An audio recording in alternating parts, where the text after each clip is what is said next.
মার্কিন president Donald Trump জানাইতে যুক্তরাষ্ট্রের নৌবাহিনীরে যেহনো বোট গুলি গড়িয়ে ধ্বংস করিবার নির্দেশ দিয়ে যা হরমুজ প্রণালীত মাইন ফুতি রাখিবার চেষ্টা করে।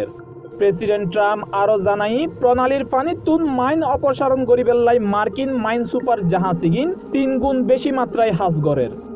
ট্রুথ সোশ্যাল প্ল্যাটফর্মর এক পোস্টতে লিখি আই মার্কিন নৌবাহিনীর নির্দেশ দি যেহনো নৌকা তা যতই ছোট হোক না কেন হরমুজ প্রণালীর পানির মাইন ফুতি রাখিবার চেষ্টা করলি তারে গুলি গড়িয়ে ধ্বংস করে দিয়ম ফরিব।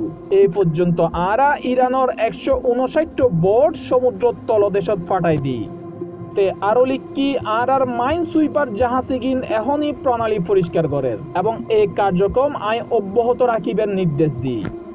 এর আগে প্রেসিডেন্ট ট্রাম্প দাবি করছিল ইরানের ব্যাক নৌজানি সমুদ্র তলদেশত গেইগুই এবং পরিস্থিতি বিবেচনায় এই ঘোষণারে অত্যন্ত গুরুত্বপূর্ণ ও সংকেতপূর্ণ বলে মনে করে বিশ্লেষক অকল।